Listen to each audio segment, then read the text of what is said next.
ఇంతమంది ఆర్టిస్టులు ఒకే చోట అంటే వర్క్ ఉన్నా లేకపోయినా అందరినీ ఆయన ఆ సెట్లో ఉండేటట్టు చూసుకునేవాళ్ళు బాలచంద్ర గారు. అవును. సో ఎలా ఉండేది సార్ ఆ సెట్లో వాతావరణం కానీ అసలు? బాలచంద్ర గారు ఉన్నంతసేపు సైలెంట్గా ఉండేవాడు అందరూ. ఎందుకంటే అందరికీ దడే. ఆయనకి పక్క రూమ్లోకి వెళ్ళిపోయిన తర్వాత రెస్ట్ రూమ్లోకి వెళ్ళిపోయినాక అంతా సరదాగా ఉండేవాళ్ళం. ఈరంగ్ శర్మ గారు కానీ మాకు యూనిట్ అంతా కూడా చాలా సరదాగా ఉండేవాళ్ళం. కాకపోతే మాకు ఆ యూనిట్లో అన్ని పనులు అందరికీ చేయడం అలవాటు అయిపోయింది. ఓకే. మేమే ట్రాలీలు తోలేవాళ్ళం, తోసేవాళ్ళం.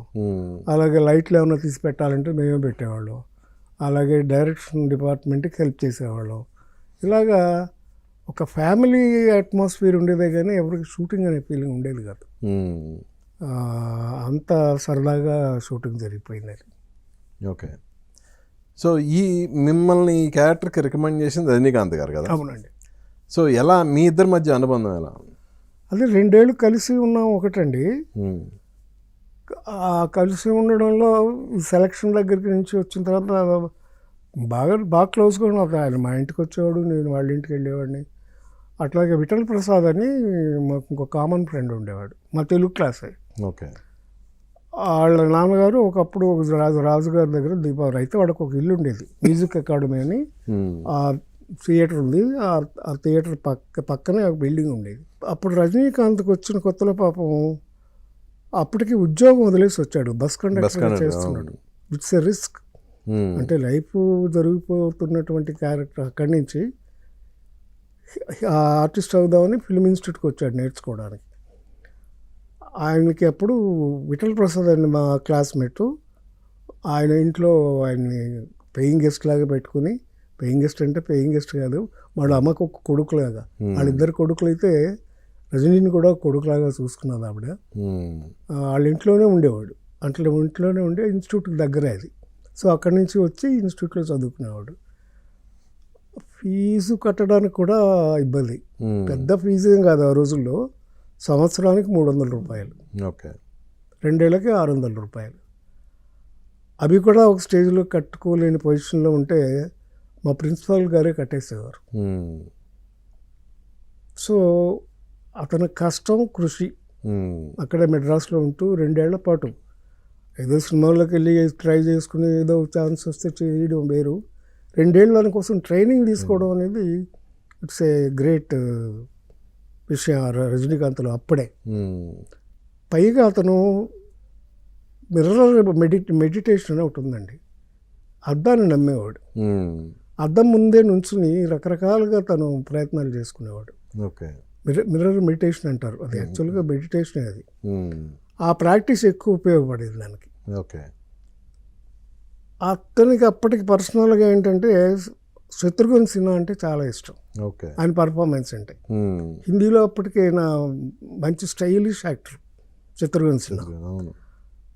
సో ఆయనకి ఏంటంటే మొదటి నుంచి మాతోనే అనేవాడు, ఎప్పటికైనా శత్రుఘ్న సిన్హా అంత అవ్వాలిరా అని.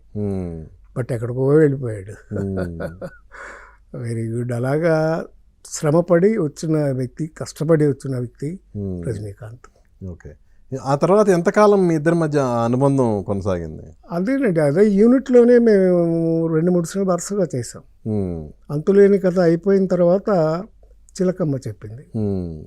చిలకమ్మ చెప్పింది అనేది కూడా ఒక మలయాళం సినిమా రీమేకు. బాలచంద్ర గారు స్క్రీన్ ప్లే అంతా చేసి ఈరంగ్ శర్మ గారితో డైరెక్షన్ చేశారు. చేగొండి హరిబాబు గారని ఆయన నిర్మాత, చలసాని గోపి గారు, వాళ్ళిద్దరూ కలిసి తీశారు.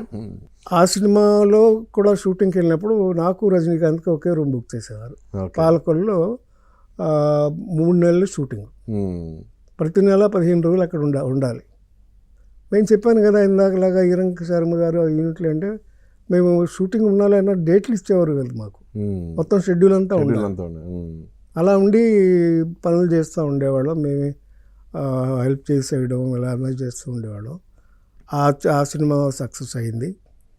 అది శతదినోత్సవ చిత్రం. మంచి కథ. ఆ రోజుల్లో శ్రీప్రియకి మంచి పేరు వచ్చింది హీరోయిన్గా. నాకు ప్రత్యేకంగా పేరు వచ్చింది ఆ సినిమాలో. రజనీకాంత్కి కూడా మంచి పేరు వచ్చింది. ఆ తర్వాత కూడా ఏమైందంటే ఈ సినిమాలు అయ్యే టైంకి మా నాన్నగారు సారథి స్టూడియోస్ బ్యానర్ మీద ఆ, రజనీకాంత్ని పెట్టి 2 సినిమాలు తీశారు. ఒకటి అన్నదమ్ముల అన్నదమ్ముల సవాలు, సవాలు. రెండోది ఇద్దరు ఇద్దరు అసాధ్యులే అసాధ్యులు. వరుసగా. సో ఇవన్నిటి మధ్య చూసుకుంటే దగ్గర దగ్గర ఒక 5 ఏళ్ళు 6 ఏళ్ళు పట్టేసింది. ఇప్పుడంతా మా ఫ్రెండ్షిప్ కంటిన్యూ అవుతూనే వచ్చింది. సో అలాగా తర్వాత ఆయన ఇంకా స్టార్ అయిపోయాడు. అయిపోయినా కూడా చాలా రోజులు కలిసి మాట్లాడుకునేవాళ్ళం, చేసేవాళ్ళం. నేను అసలు నిర్మాతగా మారదాము అనుకున్న తర్వాత ఫస్ట్ అడిగింది చిరంజీవిని. ఓకే. ఆ, తర్వాత ఒక సబ్జెక్ట్ అనుకుని రజనీకాంత్ని కూడా అడిగాను. దేవాంతకుడిలోనే ఇంకో విలన్ క్యారెక్టర్ ఉంది, అది కూడా మంచి క్యారెక్టర్. అప్పుడు విలన్ కూడా వేస్తున్నాడు ఇంకా రజనీ. ఓకే. ఆ క్యారెక్టర్ చేస్తావా అని అడిగాను రజనీని. అట్లాగే చేద్దాం, నీకు ఎప్పుడు కావాలో చెప్పు అని అన్నాడు రజనీ కూడా. ఈ లోపు ఏమైంది, చట్టానికి కళ్ళు సినిమా హిందీలో రిలీజ్ అయింది. అప్పుడు మళ్ళీ నేను రజనీకాంత్ని అడిగితే లేదు ఇప్పుడు హిందీ అయితే బాగుంటుంది, హిందీలో ఏమైనా సినిమా తీరాదా అన్నాడు. నేను అప్పుడు హిందీ మార్కెట్ అంతగా తెలియదు నాకు, ఎందుకులే సరేని మార్చేసి అప్పుడు కథ మార్చి దేవాంతకుడు తీసాం. ఓకే. సో అప్పుడు చేయలేదు, కానీ తర్వాత ఇంకా మళ్ళీ ఆయన అట్లా కంటిన్యూ అయ్యారు. ఇక్కడ నేను కంటిన్యూ అయ్యాను వేరే సినిమాలు చేసుకుంటూ. అప్పుడు నేను చెప్పాను కదా, ఒక 40-50 సినిమాల వరకు హీరోగా యాక్ట్ చేశాను. Okay. So I was busy. తెలుగులోనే బిజీగా ఉన్నాను, అక్కడ రజనీకాంత్ తమిళ్లో బిజీ అవుతూ వచ్చాడు. ఇలాగ ఎవరికి వాళ్ళు అలా ఎదుగుతూ వచ్చామండి. ఓకే. రీసెంట్ టైమ్స్లో ఎప్పుడన్నా కలిసారు ఆయన్ని? మొన్న మధ్య కూడా కలిసామండి. ఆ విఠల్ ప్రసాద్ అమ్మాయి కూతురు పెళ్ళయింది 3 ఏళ్ళ క్రితం. చెప్పాను వాళ్ళ ఇంట్లో ఆతిథ్యం తీసుకున్నాడని. మేము వెళ్తే ఆయన ఆ రోజు ఆయన కళ్యాణ మంటపంలోనే పెళ్లి జరిగింది. పెళ్ళికి ఆయన వచ్చి మా ఫ్రెండ్స్ అందరూ 15-20 మంది వచ్చాం. మమ్మల్ని అందరినీ తీసుకుని పెళ్ళి అయిపోయిన తర్వాత మమ్మల్ని అందరినీ ఆయన రిసార్ట్కి తీసుకెళ్ళి అక్కడ కాసేపు టైం స్పెండ్ చేసి వాళ్ళ ఇంటికి తీసుకెళ్ళి వాళ్ళ ఆవిడే వడ్డం చేయగా అందరికీ భోజనాలు పెట్టి మా అందరికి బట్టలు పెట్టి పంపించాడు. సో అవన్నీ అలాగే ఉన్నాయండి ఫ్రెండ్స్. మేము అందరం ఎప్పుడైనా ఇప్పుడు అలాగే కలుస్తాం.